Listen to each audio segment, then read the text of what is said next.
Bismillahirrahmanirrahim. Assalamualaikum warahmatullahi wabarakatuh. Alhamdulillahi rabbil alamin. Wassalatu wassalamu ala asyrafil anbiya'i wal mursalin. Sayyidina wa habibina wa syafi'ina wa qurrati a'yunina wa maulana Muhammadin wa ala alihi wa ashabihi wa man tabi'ahu bi ihsanin ila yaumiddin. Qalu subhanaka la ilma lana illa ma 'allamtana innaka antal alimul hakim. La hawla wa la quwwata illa billahil aliyyil azim. Amma ba'du. Hadirin ma'asyiral muslimin yang dirahmati oleh Allah Subhanahu wa taala, alhamdulillah kita sudah masuk pada hari ke-11 di dalam bulan Ramadan, yang artinya ini babak kedua di bulan suci Ramadan yang masuk dalam kategori maghfirah atau ampunan Allah Subhanahu wa taala. Pertemuan pada sore hari ini di bulan yang suci ini, kita akan membahas perihal atau dua perilaku agar seseorang menjadi pribadi yang syukur dan bersabar kepada Allah Subhanahu wa taala. Yang syukur dengan sabar ini merupakan salah satu tujuan juga daripada seseorang berpuasa kepada Allah Subhanahu wa taala.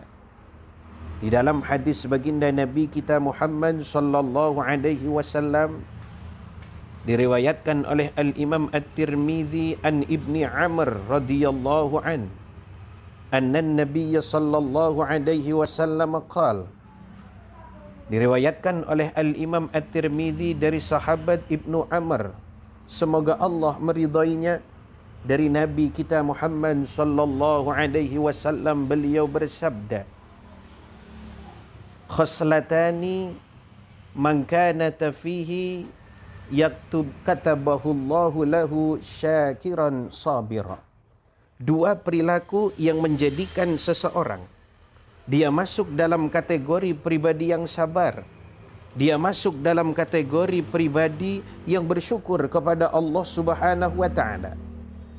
Dan sebaliknya, wa man lam takuna fihi lam yaktubhu Allahu syakiran wala sabira.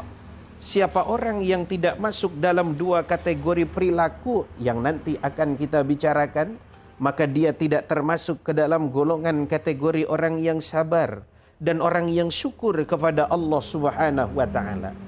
Apa dua perilaku yang dimaksudkan oleh Nabi kita Muhammad sallallahu alaihi wasallam? Pertama, man nadhara fi dinihi ila man huwa fawqahu faqtada bihi. Siapa orang yang melihat perkara agama kepada siapa yang berada di atasnya. Orang yang melihat perkara ibadah kepada siapa yang berada di atasnya, maka orang ini termasuk golongan orang yang sabar dan juga syukur kepada Allah Subhanahu wa taala. Artinya apa? Dalam hidup terkadang kita hanya melihat manusia berpatokan kepada hartanya. Kita melihat manusia berpatokan kepada statusnya, pangkat dan juga jabatannya. Maka Nabi kita memberikan satu solusi agar kita menjadi pribadi yang sabar serta bersyukur kepada Allah dalam hal ibadah, dalam hal akhirat, dalam hal urusan agama. Maka hendak lihat kepada siapa yang berada di atas engkau. Kalau yang miskin saja solat, kenapa saya yang kaya tidak solat? Kalau yang bukan pejabat saja solat, kenapa saya yang pejabat tidak mau solat?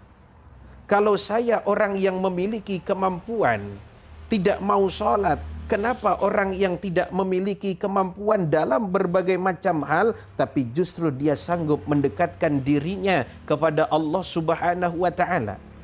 Maka ini yang disebut oleh Rasulullah dalam hal agama, dalam hal ibadah, dalam hal akhirat. Maka lihatlah kepada siapa yang lebih di atas, kepada siapa yang lebih tinggi perilakunya. Tidak hanya sekedar melihat faqtada bihi, tapi juga dia mengikuti perilaku tersebut.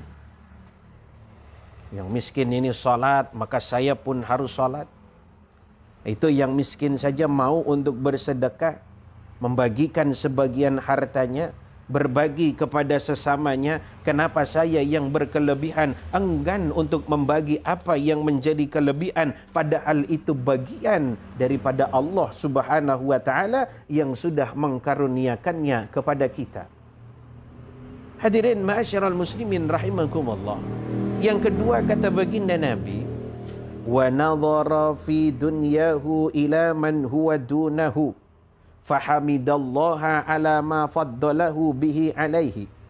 Kemudian perilaku yang kedua kata baginda Nabi agar menjadi pribadi yang sabar, menjadi pribadi yang syukur. Man nadhara, siapa orang melihat fi dunyahu pada perkara dunianya, ila man huwa dunahu, kepada siapa yang lebih berada di bawahnya, fahamidallah, maka kemudian orang tersebut bersyukur kepada Allah Subhanahu wa taala terhadap apa? Alama faddalahu bihi alaihi, atas apa yang sudah Allah karuniakan, atas apa yang sudah Allah anugerahkan kepada orang tersebut. Maka katabahullahu syakiran sabira, maka Allah akan menulis, Allah akan menetapkan bagi orang tersebut termasuk golongan yang sabar dan syukur kepada Allah Subhanahu wa taala. Dalam hal dunia, lihat ke bawah agar senantiasa hidup rasa syukur kita kepada Allah.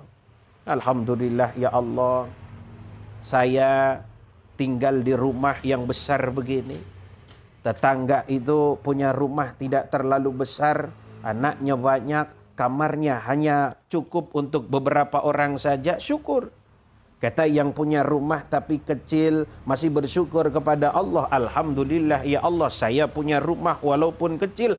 Tetangga sebelah hidupnya masih ngontrak, harus bayar setiap bulannya, belum tentu menjadi milik dan seterusnya. Kata yang ngontrak, alhamdulillah ya Allah masih ngontrak. Tetangga sebelah sama masih ngontrak, cuma kontrakannya enggak sebagus kontrakan saya. Kata yang masih ngontrak walaupun jelek, alhamdulillah ya Allah, walaupun kontrakan ada yang bocor atapnya 1, 2 dan 3, alhamdulillah, tapi masih tinggal di bentuk yang masih berbentuk rumah. Ada orang yang tinggalnya di kolong jembatan, ada orang yang tidurnya di pinggir-pinggir jalan.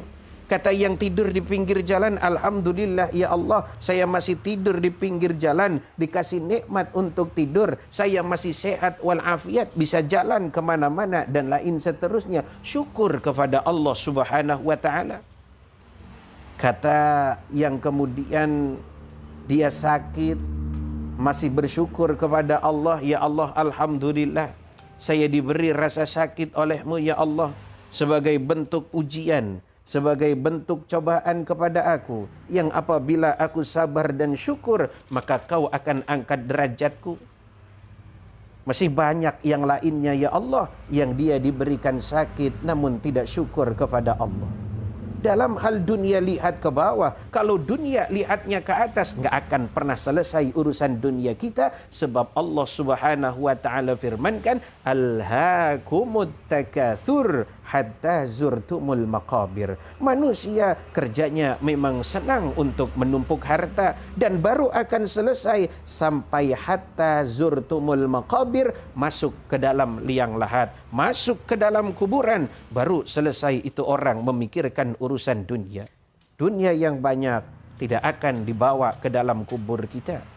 Dunia yang banyak, kalau dia tidak dimanfaatkan dalam kehidupan dunianya, maka tidak akan membawa maslahat dalam kehidupan akhirat kita. Urusan agama, urusan akhirat, lihat ke atas. Urusan dunia, kekayaan, lihatlah ke bawah, agar kita dicatat sebagai hamba yang syukur dan bersabar kepada Allah Subhanahu wa ta'ala.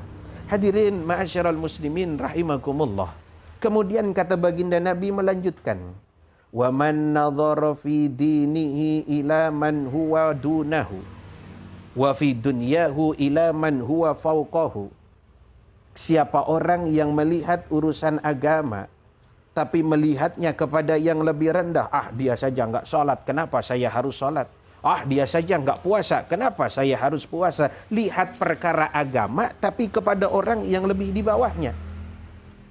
Sebaliknya, kemudian melihat kepada urusan dunianya, ila man huwa fauqahu, siapa yang lebih berada di atasnya, maka kata baginda Nabi, fa asifa ala ma fatahu, ini orang akan dibuat kesal, itu orang akan dibuat capek, ini orang akan sia-sia dan merasa putus asa. Kenapa? Sebab karena apa yang dicarinya, karena sebab apa yang diingininya ternyata tidak bersesuaian dengan kehendaknya, karena Allah Subhanahu wa taala telah menetapkan jatah kepada setiap hambanya yang memang sudah ditakdirkan oleh Allah Subhanahu wa taala. Maka oleh sebab demikian, jadikan dua perilaku tadi. Yang pertama, dalam urusan agama, lihat ke atas. Dalam urusan dunia, kita lihat ke bawah, agar kita menjadi hamba-hamba yang bersyukur, menjadi hamba-hamba yang sabar kepada Allah Subhanahu wa taala, dan itu merupakan salah satu tugas, merupakan salah satu tanda, merupakan salah satu bentuk pendidikan daripada bulan suci Ramadan yang sedang kita hadapi pada tahun ini. Hadirin ma'asyiral muslimin yang dirahmati oleh Allah Subhanahu wa taala, mudah-mudahan pertemuan singkat pada sore hari ini membawa manfaat, wabil khusus kepada kita semuanya, agar menjadi hamba-hamba yang senantiasa bisa mengambil ibrah, mengambil manfaat, mengambil pelajaran dari setiap apa yang Allah turunkan kepada kita melalui kekasihnya baginda Nabi kita Muhammad sallallahu alaihi wasallam. Bersama sebagaimana biasa, kita tutup dengan berdoa kepada Allah dengan iringan. Sebab karena amal soleh yang kita lakukan, mudah-mudahan menjadi wasilah agar Allah Subhanahu wa ta'ala mengangkat segala apa yang menjadi ujian, mengangkat apa yang menjadi musibah daripada bala dan wabah yang sedang kita alami, untuk segera dihilangkan oleh Allah Subhanahu wa ta'ala. Ala hadhihi niyah وعلى كل نية صالحة وإلى حضرة النبي المصطفى الفاتحة. أعوذ بالله من الشيطان الرجيم. بسم الله الرحمن الرحيم. الحمد لله رب العالمين الرحمن الرحيم مالك يوم الدين. إياك نعبد وإياك نستعين اهدنا الصراط المستقيم صراط الذين أنعمت عليهم غير المغضوب عليهم ولا الضالين آمين. اللهم بحق الفاتحة وبسر الفاتحة وبمعجزة الفاتحة وبكرمة الفاتحة وبجاه من أنزل إليه الفاتحة يا فارج الهم يا كاشف الغم يا من عبدي يغفر ويرحم. اللهم ارفع عنا الغلا والبلاء والوباء والفحشاء والمنكر وسيوف المختلفة والشدائد والمهن من بلدنا هذا يا الله ومن سائر البلدان. إنك على كل شيء قدير إنك على كل شيء قدير إنك على كل شيء قدير. وتحيتهم فيها سلام وآخر دعوانا أن الحمد لله رب العالمين. Terima kasih yang sebesar-besarnya atas segala perhatian. Selamat berbuka puasa. InsyaAllah kita jumpa esok hari di jam dan acara yang sama. Hadanallah wa iyyakum ajma'in. Wallahul muwafiq ila aqwamit thariq. Billahi taufiq wal hidayah. Assalamualaikum warahmatullahi wabarakatuh.